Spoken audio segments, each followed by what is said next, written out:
Bonjour, bonjour à tous. Dieu va envoyer Jonas à Ninive, crier contre cette ville, parce qu'il dit que la méchanceté des gens de Ninive est montée jusqu'à lui. Je viens vous signaler que nos œuvres, toutes que nous accomplissons dans l'Église, toutes les destructions, les mensonges, les fausses prophéties, les faux ministères, toutes ces choses sont montées jusqu'à Nazareth. Et aujourd'hui, nous sommes dans l'urgence. Il faut se repentir, sinon on sera puni. Il faut se repentir urgemment. Donc, vous arrêtez les faux ministères, vous restez à la source de la magie. Vous arrêtez ça. Aujourd'hui, vous arrêtez ça. Sinon, vous serez punis, vous serez supprimés. Les gens de Ninive ont eu 40 heures pour pouvoir se repentir, ils sont repentis. Dieu merci. Si vous ne faites pas ça, vous serez punis. Les hommes comme les femmes. Jésus Nazareth est sérieux. Il est prêt à nous punir. Donc, repentez-vous, arrêtez de croire à Satan, au diable. Marchez sur ses paroles et ses menaces. Allez vous repentir, confesser au péché. Abandonnez le mal à la sorcellerie, c'est possible. D'avoir la pardon, la délivrance. D'avoir la restauration. D'avoir l'enlèvement. C'est possible, c'est possible. Allez vous repentir. Arrêtez le mal, arrêtez le mal, arrêtez le mal. Le mal ne doit plus exister et ne peut plus exister. Christ a perdu son sang pour cela. Donc allez vous repentir. Heureusement, voici la parole de Nazareth.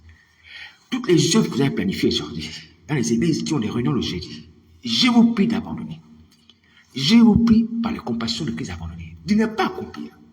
Il y a une colère grande vis-à-vis de nous. Une colère qui est grande là-bas, au ciel, vis-à-vis de nous. Donc, ce n'est pas la peine.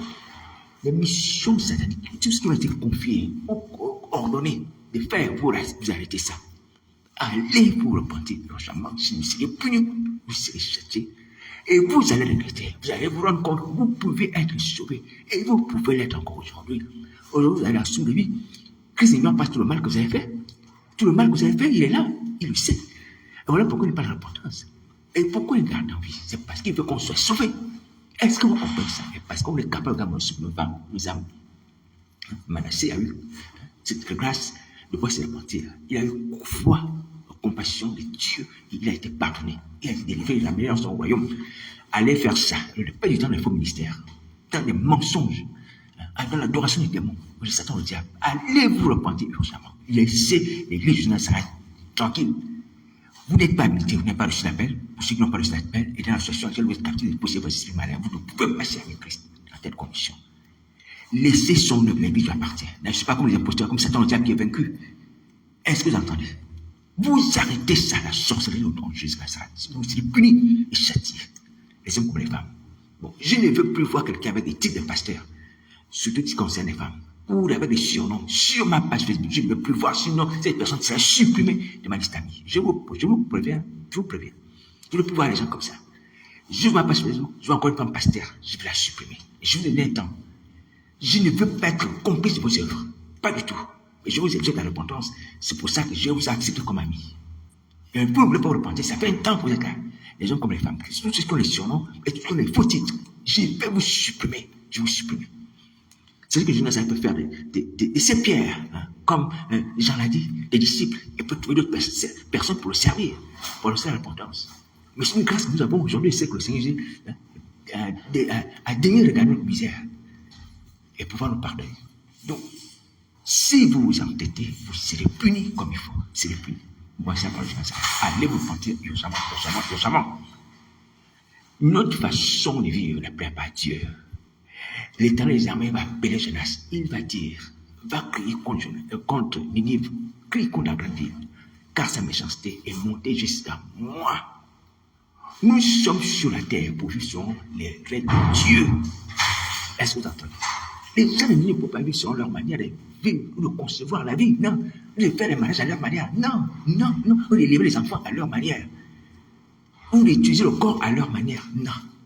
On est sur la terre pour vivre selon les standards, les règles de Dieu, selon son mode de vie. Dans une classe ou bien dans une école, il y a un règlement intérieur. Ce règlement intérieur dit que tout le monde doit être en classe à 8 heures. Oui. Et tout le monde doit sortir à 12 heures ou à 17 heures le soir. Il y a un règlement intérieur. Et quiconque viole ce règlement intérieur, elle doit être sanctionnée. Sauf si cette personne a une excuse valable. Donc, il y a un règlement intérieur pour la terre. C'est pas une affaire de désordre. Que je suis né, je peux faire ce que je veux. Avec mon corps, avec mon âme, avec ma nature, avec mes biens, avec... Non, on n'a rien, on ne possède rien. Tout appartient à Dieu. Nos corps, âme, esprit, les biens. Tout appartient à la terre sur laquelle je marche là, appartient à l'éternel. Jamais la Bible dit dans le livre de Genèse que l'éternel créa le ciel et la terre. Et je suis fier et heureux de marcher sur la terre que Dieu a créée. Et personne ne pourra me faire partir de cette terre que l'éternel a créée. Personne, ni la mort, ni le diable, ni Satan, le péché. Ni les hommes, personne. Je suis sur la terre de mon Père qui l'a créé. Vous êtes sur la terre de votre Créateur. Est-ce que vous entendez? Vous devez être heureux d'être en vie, d'être sur cette terre et d'avoir la vie, le souffle de vie. Ce n'est pas le diable et les démons, vous voulez le souffle de vie. Alors donc, on a un mode de vie à adopter lorsqu'on est sur la terre que Dieu nous a donné en partage. On a un mode de vie. On ne vient pas sur la terre parce qu'on est né et vit selon ses manières, selon ses convictions. Non. On a le mode de vie inscrit dans la parole de Dieu. Est-ce que vous entendez? Dans ce mode de vie, il y a les 10 commandements qui nous permettent de nous orienter. Donc, on a une façon de vivre. Et donc, la façon de vivre des habitants de Ninive ne plaisait pas à Dieu. Elle n'était pas conforme à sa loi. Voici pourquoi Dieu va dire à Jonas, va crier contre la grande ville, va crier contre ses habitants. Sinon, je vais les supprimer. Va leur dire, serpentis, sinon je vais les supprimer. Parce que cette terre sur laquelle les gens doivent vivre à ma manière. Alors, la Bible dit également que Dieu va se repentir. Autrement, va abandonner le projet décisionnel des gens de Ninive parce que ces gens se sont repentis à la prédication de Jonas. Ils ont compris qu'il y a un propriétaire. On ne peut pas faire ce qu'on veut sur la terre. On ne peut pas faire ce qu'on veut. On ne peut pas vivre à notre manière. Ils sont repentis. Ils sont conformés à la loi de Dieu. Ils sont repentis. Et ont accepté, parce que cette repentance est accompagnée d'engagement à suivre les commandements éternels. Est-ce que vous voyez? On est sur la terre, nous sommes propriétaires de bien. Nous connaissons jamais l'esprit de cette terre sur laquelle nous sommes. Pourquoi vous voulez détruire la terre? Pourquoi vous voulez détruire déjà l'église aussi? Alléluia. On n'est même rien du tout. Une vapeur qui s'élève au propriétaire, comme dit la Bible. Alors, il faut s'oublier les dieux qui sont bons, qui sont justes. Oui? Quand Dieu donne 10 commandements, si toute la terre obéissait du commandement, il y aurait la paix. Il y aurait la paix. Si tout le monde avait l'amour du prochain, il n'y aurait pas de guerre. Oui? Le Seigneur Jésus nous a donné un commandement. Moi, je vous donne un commandement nouveau. Tu aimeras ton prochain comme toi-même. Si on a l'amour du prochain, et si on ne parle du prochain, est-ce qu'il y aura la guerre? Non. Il y a la guerre aujourd'hui parce qu'il y a la haine du prochain. Parce qu'il y a la vengeance. Et voilà pourquoi il y a la guerre. Et les guerres qui n'en finissent pas. Parce qu'on ne veut pas aimer l'autre, parce qu'on ne veut pas pardonner. Mais je nous préviens que ceux qui agissent comme ça seront punis et seront exterminés. Parce qu'il y a un règlement intérieur par lequel nous devons vivre sur la terre. Oui. La haine n'a pas de place ici. Les guerres n'ont pas de place. Les destructions n'ont pas de place. Les adultères n'ont pas de place. Les mensonges n'ont pas de place ici. Ceux qui commettent telles choses iront dans les temps de feu, de souffle, comme le Seigneur dit. Alléluia. Donc, voici la marche de Nazareth. Mes amis, faisons attention. Nous ne sommes pas petits nous-mêmes et nous n'avons rien. Dieu a tout, il est propriétaire de tout. Donc, il faut se soumettre à sa volonté, il faut se soumettre à sa façon de nous amener à vivre ici-bas sur la terre sans ses commandements, ses recommandations. Donc, confessez vos péchés. Nous avons repris sur Nazareth l'assurance que si nous confessons nos péchés, Jésus pardonne, plus fait toute iniquité. Est-ce que vous entendez? Donc, il faut agir. Alors, je viens souligner le fait que la parole que Dieu adresse aux gens de Ninive est une parole qui est d'actualité, que l'on conscient. Et c'est une parole d'urgence. Ça veut dire qu'il n'y a pas de temps à perdre. Le péché est déjà grand. Il est monté jusqu'à Dieu. Ça veut dire que les rapports sur nous sont mauvais. Les anges ont détaillé ce qu'on fait. Les mensonges, tout ce qu'on fait. Ils ont détaillé. Ils ont commenté, ou du moins, ils ont révélé, informé Dieu. Comme ils ont révélé la façon de vivre des habitants de Ninive.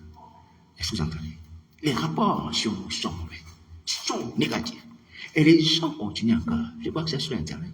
Vous continuez encore à faire le mal. Alors dire, votre situation. Vous pouvez suivre la colère de Jésus. Vous suivez la colère de Jésus. Vous pensez que Jésus est en train de présenter? Parce que vous dites, Jésus est bon, il est mort pour nous. Non. Nous méritons le mal si on ne se répand pas. Et déjà, c'est une grâce qui nous permet d'être en vie. Moi, le péché a abondé, mais la grâce a abondé. Les destructions des vies humaines, des blocages, des malédictions, ces choses-là. Est-ce que le pouvoir les a enlevés? Non, on n'a aucun pouvoir. Mais le pouvoir, c'est pour faire le mal. Qui va délivrer ces gens de tout le mal qu'on leur fait? Si ce n'est juste Nazareth. Est-ce que vous voyez? Donc, il faut comprendre que la patience de Nazareth est grande. Et son amour aussi est grand. Mais ces choses sont limitées. La patience et l'amour de Christ sont limitées au temps.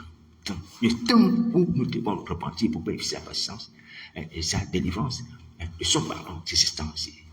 N'abusez plus, allez vous repentir. Les hommes comme les femmes, allez vous repentir urgemment. Au nom de Jésus, allez vous repentir.